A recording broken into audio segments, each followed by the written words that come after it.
Welcome to The Bone, the podcast that goes deeper. Here we cut through the noise and get straight to the core of the issues that matter.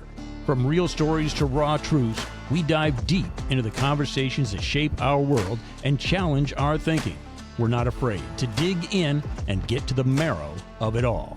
Whether it's life, culture, or business in sports medicine, we're here to break it down raw and real. No filters, no fluff, just to the bone. With your host, Shelby Daly, we're getting to the bone. This is a clinically pressed, approved CEU podcast. Find the quiz to gain credit at clinicallypressed.org/courses. Clinically Pressed Company, making the complicated simple through results that give back. Find out more at clinicallypressed.org. Let's get started. Welcome back to the Bone. Today we're diving into digital innovation and emergency action planning for athletic trainers. I'm excited to welcome Jacob Swisher from EZ-EAP, a platform focused on putting emergency action plans in the pocket of athletic training staff, improving readiness, response times, and ultimately athlete safety. We'll explore how traditional plans have fallen short, how technology is changing the game, and how athletic trainers can leverage tools like EZ-EAP in high-stakes environments. So welcome to the show. Awesome. Thank you so much. This is so cool. Yeah. So me and Jacob met at EATA in 2025, so this last spring. And, I thought this was a great application, and I really wanted to have him on the show because this is where athletic training is moving towards into this technology space. And, I wanted to pick his brain on how he created this ultimately and how can athletic trainers utilize this for the best performance on the field, off the field, whatever emergency is happening. So Jacob, can you introduce yourself and tell us how EZ-EAP came to be? Yeah, absolutely. Thank you so much for having me. I'm super excited to talk about all those things as well. But yeah, I'd love to give my background. I have a super kind of stereotypical introduction to athletic training. As a high school athlete, I played football and wrestled and swam. And I always thought like athletic training was really cool. I loved kind of like looking into the athletic training room, even though I didn't like want to be injured and go in. I kind of just, thought it was cool to look at and everything. And then unfortunately, my sophomore year, I broke my wrist pretty badly, complete break of the radius, and then broke part of my ulna off as well. And so that was during a game. Obviously, athletic trainer was out on the field in 5 seconds, and then stayed with them all throughout that rehab process. And that's when I really realized like, oh, this is like a really cool job that they do and a really cool thing. And so since then, I got super interested in it, especially with the emergency side. So I was really lucky. My school offered an EMT course. So as like part of your coursework for school, you could go to the career center and take an EMT class. So I did that my junior year, got my EMT certification, and decided to go to school to study kinesiology. And I knew sports medicine was really interesting to me, and then also the emergency side. I actually wrote my college essay on how my junior year prom, I brought a tourniquet and packing gauze and stuff in my suit because I was just emergency preparedness is my bread and butter. And so got to work with the athletic teams in undergrad as a kinesiology student, but was always kind of wondering, do I want to go the route of athletic training, kind of do more sports medicine, or potentially nursing and do kind of focused on emergency medicine? And so ultimately made the decision to go to nursing school and started my master's in nursing with the goal of eventually becoming an emergency room nurse and then potentially doing pre-hospital, so on flight or anything like that. But while I was doing all that, working with the athletic teams, I kind of realized how in the past emergency action plans are, where even the standard practice, the best of the best, is using paper or 911 calling cards or maybe a Google Drive or a Teams message or something like that. And so interestingly enough, I actually took an entrepreneurship class at UVA just kind of on a whim. And I said, you know what, I'll just try to solve this problem. And so worked on it a little bit in the class and talked to athletic trainers about it who seemed pretty interested. And so I just kept it going from there. And so entered it into little entrepreneurship competitions at school, which went pretty well and gave me some free money to keep working on the problem. And so that was like 2023, and I've been working on it ever since. So what is the gap that you identified within activating the emergency action plan, the emergency preparedness that you identified with the EZ-EAP?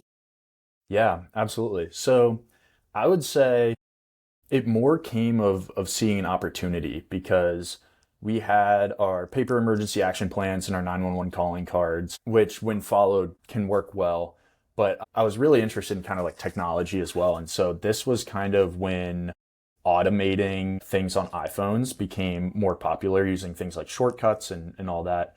And so I saw a video about how you can set a shortcut on your phone where it's like, say you're getting in your car to go home, you can text like your significant other, on my way, and then it'll send that, like automatically pull like the estimated time of arrival from maps and text specific people like your estimated time of arrival and all this. And I started thinking, it'd be really cool if I could do something like that for our emergency action plan. So instead of me calling 911 and then messaging all of our emergency contacts, I could build an automation that automatically messages all the emergency contacts. And so I don't even have to think about it. I can just press a button and it'll go. And so I did that, and it worked well for me. And then I had a picture of our emergency action plan kind of like in our camera roll, or in my camera roll. But the problem with that is it's not scalable by any means, and it only kind of worked on my phone. And so I started thinking, well, how can I apply this to like an entire sports medicine department, and how can I make this even better? And so that's kind of what I did in the entrepreneurship class, to kind of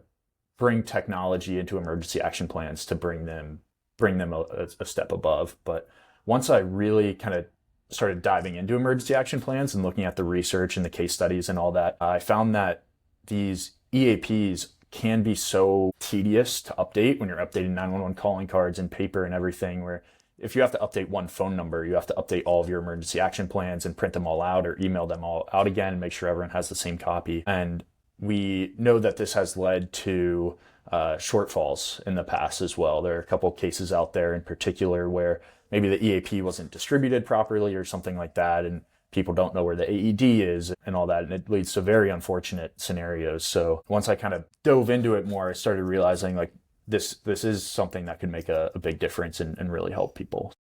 Yeah. Well, can you go into the application a little bit more of, Yep. You said you had the texting, the Yep. send out message, and then you can update certain details, and it Yeah. houses all the EAPs. Are there any other applications that are part of it? Yeah, absolutely. Yeah, so what I mentioned is kind of in the entrepreneurship world, it's called the MVP, or the minimum viable product. So it's like the very first thing you use to test your hypothesis. And since then, it's gotten a lot better. So the way it works right now is we have a web portal and a mobile app on iOS and Android.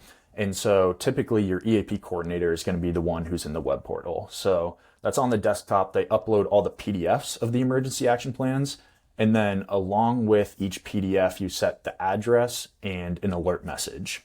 And so the address is what's displayed on screen when it's activated. So whoever's activating it can read that address off to 911 operators. And then that alert message is just immediately displayed on screen. It's sent in the text message, it's sent in the push notification. And that is what you want people to see from your emergency action plan right away. So if you go into the app, you can see that PDF.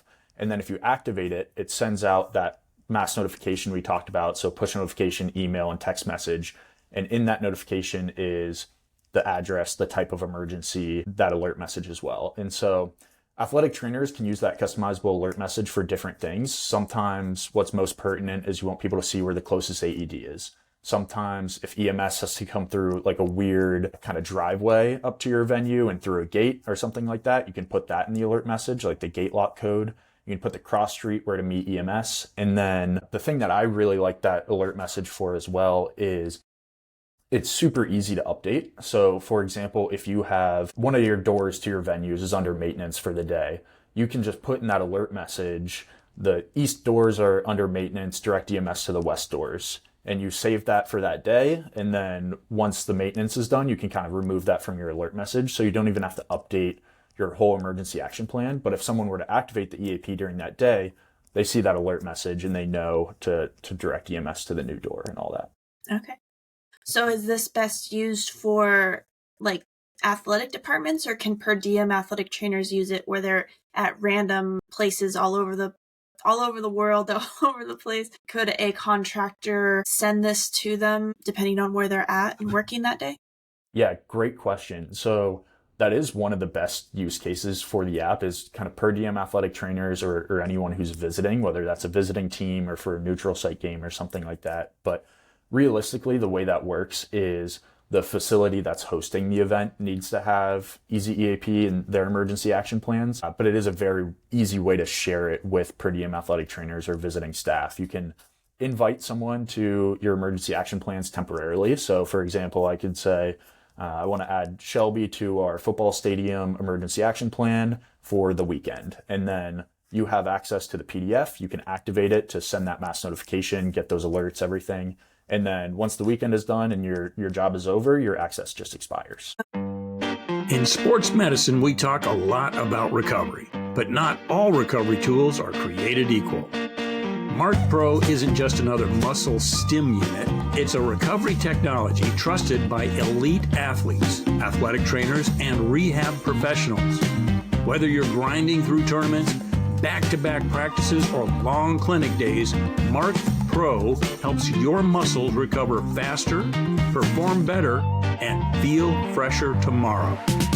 By improving muscle activation and promoting natural circulation, Mark Pro clears out fatigue and accelerates your body's natural healing without soreness or downtime. Use Mark Pro to stay ahead of fatigue and keep performance consistent, because in sports medicine, recovery is performance. Head to markpro.com and use the code TOTHEBONE for an exclusive listener discount. That's to the bone at markpro.com. Mark Pro, the best in recovery.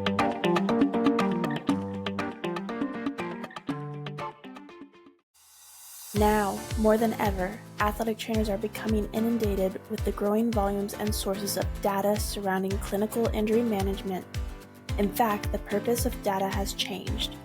Whether it's pre-participation examinations, electronic medical records, concussion management, nutrition, or wearable devices, athletic trainers are constantly faced with new and complicated challenges interpreting data to drive patient care outcomes, reduce injury rates, and show practitioner value. To get ahead of this change, athletic training departments turn to Preventix, a data analytics solution provider. With over 25 years of athletic training and clinical data experience, Preventix empowers athletic training and sports medicine organizations with tools necessary to quantify the impact of care interventions on patient success and outcomes. As a trusted partner, Preventix works with you to build a strategy that addresses your specific pain points, integrating all your data sources, providing clean, reliable data, dashboards, and metrics that can be immediately accessed by stakeholders at the point of care. Don't let messy, siloed data continue to negatively impact your care delivery initiatives and practitioner value. Unlock the power of your clinical data today. Visit Preventix.com for more information. Preventix.com. Okay, so on your homepage, it says the mission is to aid athletic trainer or athletic staff in ensuring the safety of all athletes, with goals like increasing access to EAPs, decreasing response time, and minimizing shortfalls. Can you unpack all those, and what is the goal of each of those? Yeah, 100%. Great question. Yeah, like you said, our end goal is to aid athletic staff in ensuring athlete safety. Obviously, getting this software and installing software is not going to make all of your athletes magically safe. That is not what a software does. That's not our goal. That's not what we're aiming for. We're just here to be another tool in the toolkit and kind of make that job easier. And like you said, we do that through those three means. So if we look at those goals and then what our software actually does, so increasing access to EAPs, it allows you to have all the EAPs right on your phone with easy access. So the EAPs you use most often, you can favorite. So as soon as you open the app, they come right up. Let's say you're the wrestling athletic trainer covering softball practice for the day. you can just go into your organization, find that EAP and favorite it for the day. So increasing access to all of your EAPs, but then also for your entire staff. So not just athletic trainers knowing where the EAP is, but also your sport coaches, your strength coaches, your dietitians, your sports psychologists in the high school setting, administrators, school resource officers, school nurse, just everyone having access to that emergency action plan. Yeah. Well, I keep saying athletic trainer, and this is really access to the whole team.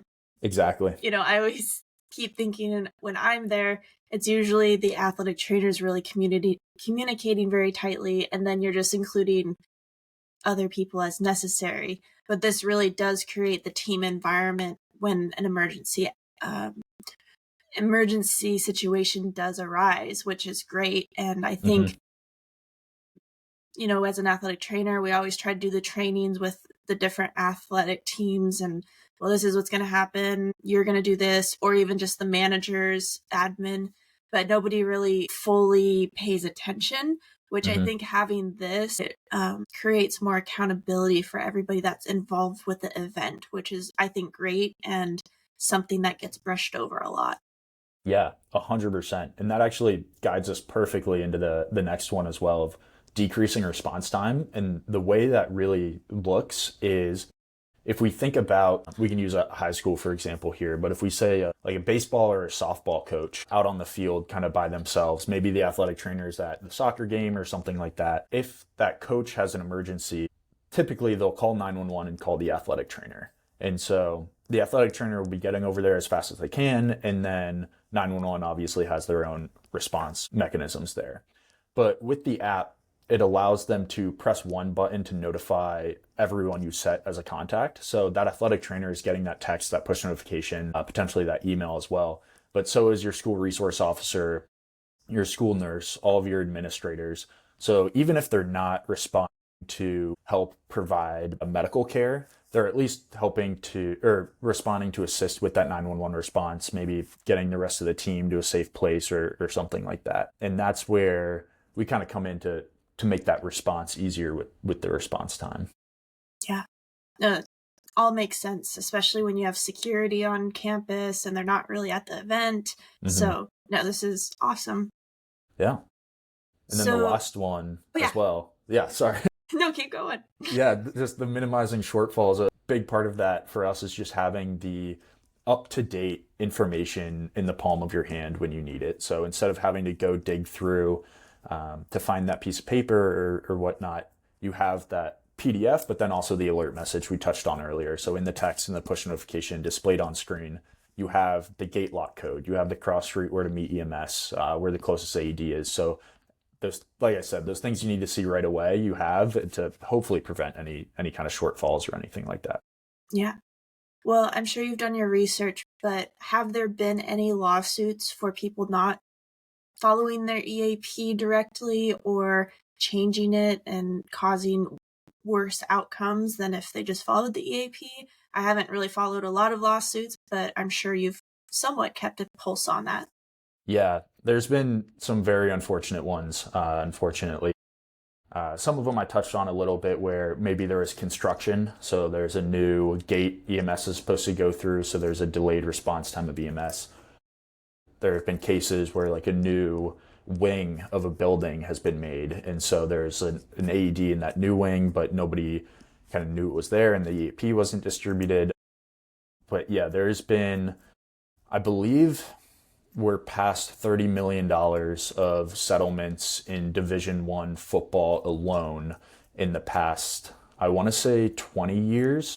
And that's not even all of the public settlements. There have been settlements that have happened behind closed doors that we don't know the numbers of as well. But yeah, Yeah. So, I mean, to me, this seems like an amazing product. Great. Need it today. From your experience, like, what are some of the biggest resistant points or, some of the hesitancy of implementing this into a department? Yeah, great question. I find that typically athletic trainers are very gung-ho. They see the product, they live this problem. Like, they know this problem. They know emergency action plans. They know the need for it. Where we sometimes kind of hit that speed bump is once it kind of climbs up the ladder to administration. Administration doesn't always really know too much about sports medicine and athletic training. Sometimes they might know that need. They might be very proactive about it, but sometimes it takes some more convincing on what it actually does, why it's needed, how helpful it is. Like we talked about, like what potential lawsuits or, accidents it could avoid. That's where we definitely find the kind of friction there as well. And then when the administration needs to go into their budget as well. So what we find is in the bigger universities and kind of the pro teams where sports medicine has their own budget, it's a lot easier to get that approved and go through. In kind of the high school level, when we have to go through the athletic director, like the principal, that's when it just takes more time and explanation and all that. So I know you can't share real world examples, but you talked about the construction issue.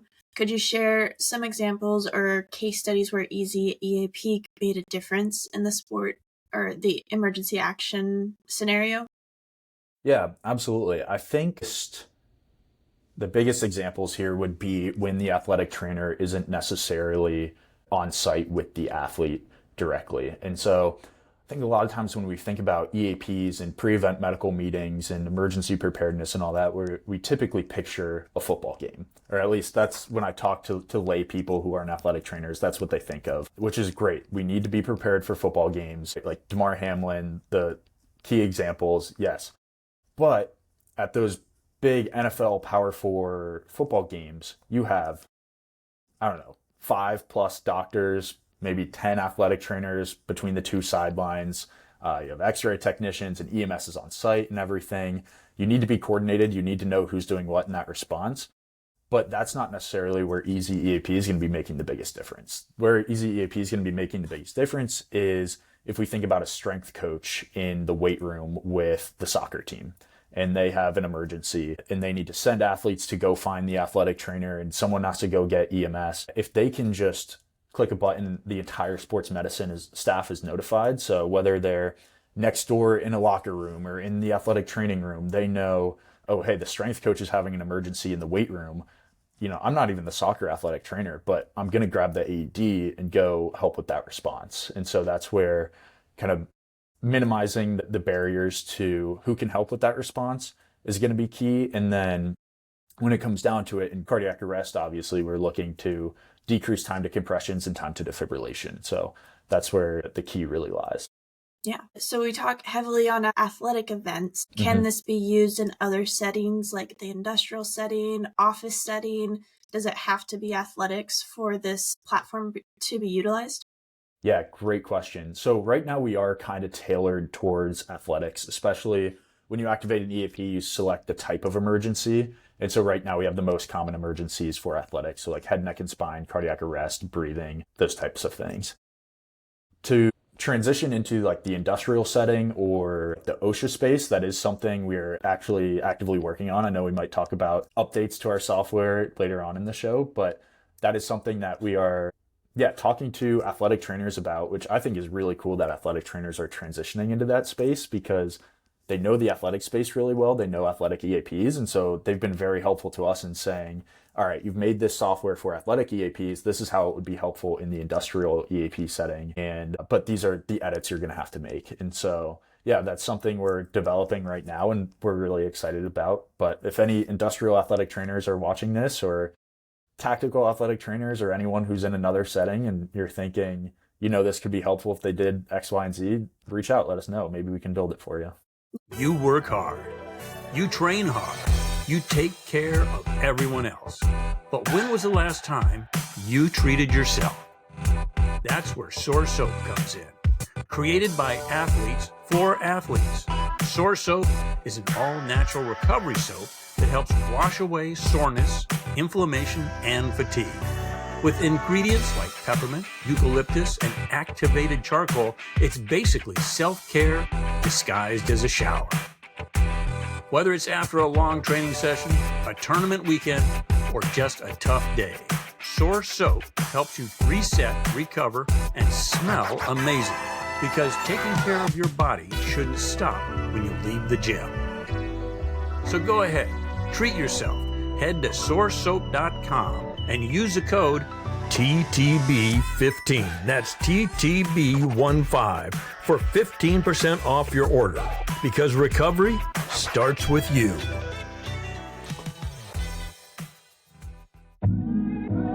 Hey friends, quick break to talk about something that's changing the game in sports medicine: red light therapy. We're talking real science and results. There are over 4,000 research papers showing how light can help with inflammation, pain, tissue healing, swelling, and musculoskeletal conditions. The team at Fringe took that research and created red light therapy tools designed by rehab experts and sports medicine professionals, built to deliver light directly to the tissues that need it most, promoting healing from the inside out. And get this: no wires, no EMF, no flicker, and absolutely no bad vibes. Whether you're running a clinic, working in an athletic training room, or recovering at home, these tools are a game changer for performance and recovery. Check them out at fringeheals.com and get 10% off with the code TOTHEBONE10. That's to the bone 10 for 10% off. Yeah. So I know technology is expensive in creating these applications. Are there any location settings so that the person that activates it gives a little bit more direct path to, if maybe it happened in the bleachers, behind the bleachers, in the locker room, not the common places where a regular EAP is supposed to be stationed? Are there any parts of the application that help with directing people to where your normal EAP isn't directed? Yeah, great question. So part of that is determined on which EAPs are uploaded. So when you upload an EAP right now, it's all venue specific. And so you could have like a general EAP or kind of an EAP kind of tangential to your athletic venue EAPs. But we are actually, it's funny, we come back to this. We are working on adding in some really exciting location service features. So it could tag where you are. So if you're not exactly at the football stadium, but you're right next to it, everyone getting that alert can see, all right, Shelby is, 500 feet to the right or something like that. See your location on the map. Potentially see locations of like AEDs on the map as well. So we know not just where the closest AED should be, but where the closest AED actually is, and all that type of stuff. Again, not out right now. That's in the works, but some exciting stuff is certainly coming.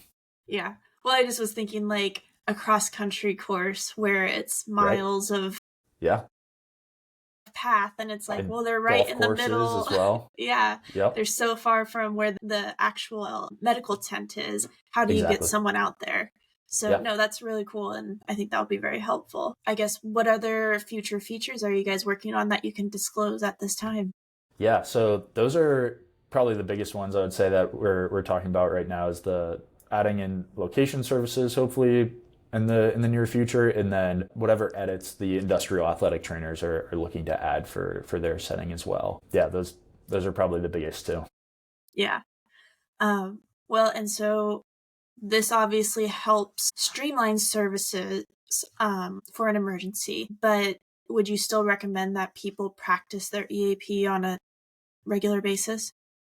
Oh yeah, 100%. I know the National Athletic Trainers Association position statement says every year for updating and practicing these EAPs, and I think that's actually followed pretty well in practice. The thing that I think is really important to remember is in between that year, if any changes happen. So we talked about construction, but with new student athletic trainers or a new coach, or maybe you're using a new type of AED device or something like that, those are all times when the EAP needs to be rehearsed again and needs to be practiced. And it doesn't need to take a whole day. You can practice these EAPs in 10, 15 minutes, but definitely need to be revisited. Software is by no means a replacement for any of that. Yeah. Well, and it's even just staff changes and new staff, old staff. How often would you recommend somebody to check their EAPs on the EZ-EAP application? Yeah, so we recommend checking at your pre-event medical meeting just before practice, before your game, making sure everyone's logged in and ready to go. You stay logged into your device for up to 90 days. So typically within a season, if you check it a couple times, you should be good to go. But you want to make sure that you have the right EAPs favorited, you have a good cellular connection if you need to send those alerts, that you're checking it just like you would with any other EAP. You're making sure you have your 911 calling card or whatnot. So with this, is there anything else that you want to hit on that would explain the app better if people are still confused, or things that we've missed so far? Not with the app, I would say. I mean, we have pictures on our website and all that. You can take a look if you'd like. I think one other thing I'll touch on as well is we just released a new feature allowing athletic trainers to use QR codes as well. So if you have that example where you have per diem athletic trainers or a cross-country tournament or something like that, you can make a QR code for specific EAPs. So not just one EAP, but a group of 3 EAPs if you'd like, or 4 or 5 or however many. And then whoever scans that QR code can then log in and have access to those EAPs and still activate it, deactivate it, all that as well. And so where we're finding that's the most helpful right now is, like I said, with like the cross-country tournaments, but also what you can do is you can make, say, like a visiting basketball emergency action plan or shareable link. So they have access to not only the court they're going to be playing on, but also the locker room. If they have like a small athletic training room for the visiting team, if they're going to be in the weight room at all, practicing before or after the game. If they scan that QR code when they show up to campus, they have access to all of those EAPs for however long you set. So 1 day to 3-5 days, however long you want to give them access. Yeah. So anybody that's listening that's interested in the product, how do they get in touch for possibly a demo, learn more, look at pricing, all that type of stuff? Yeah, so all of that's on our website. It's just EZ-EAP.com. You can also reach out to me as well. I'm happy to meet with anyone in email. My email is super simple. It's just jacob@EZ-EAP.com. So yeah, feel free to reach out or anything like that. Yeah. And then for a takeaway, what's one thing that athletic departments should do this week to improve their emergency action readiness if they don't have the EZ-EAP already? Yeah, I'd say the biggest thing is just, like we said, practice, practice, practice. I think that is really going to be the biggest factor. And I think I have an interesting perspective on practicing EAPs and emergency response from nursing school as well. I don't know if you've ever seen the practice labs in nursing schools, but I recommend athletic training departments. Like if your school has a nursing department, reach out to your nursing department because they tend to have insane technology just because they have so many more students, so it's easier for them to get it. But in nursing school, you practice emergency response like it's the real, I mean, it's crazy. I remember we were doing a scenario where I was like listening to breath sounds and I looked up and the patient's lips were blue and it's a robot. It's like crazy technology. So practicing that emergency response truly like it's the real thing is just a complete game changer. And I would say with that, one of my biggest pet peeves in practicing those emergency scenarios in nursing school and all that was when people would say, well, in a real emergency, I would XYZ. Well, you know, we have the facilities, we have the setup to do it like it's a real thing right now. And I think it's, you know, very similar to athletics where I hear coaches say a lot, you know, you practice how you play. However we do it when we practice is what we're going to do on game day. And it's no different with athletic trainers. The way you practice the emergency response is what's going to happen when the adrenaline is rushing and someone's life is potentially in your hands. So yeah, definitely. Well, thank you so much for being on. I'm hoping to have you on when you do the next upgrade and are providing even more services for athletic trainers. So let me know when that happens and we'll have you on and talk about that. Yeah, I would love to. Thank you so much. I appreciate it. That's it for today's episode of To the Bone. I hope we've sparked some new thoughts, challenged your perspectives, or simply reminded you to dig a little deeper. Remember, life isn't just about what's on the surface. Sometimes you've got to cut deeper and get to the bone of what really matters. To the Bone podcast is a product of Daly LLC. It's hosted and produced by Shelby Daly, ATC, and Randy Daly. No clinical decision-making should be based solely on one source. While care is taken to ensure accuracy, factual errors can be present. For more on the show, visit www.tothebonepodcast.com. If you enjoyed this episode, be sure to subscribe, rate, and leave a review. Get involved in the conversation. You can find us at www.tothebonepodcast.com. Drop us topic suggestions or be a potential guest. We're all about connecting with you, our listeners. Until next time, stay curious, stay grounded, and keep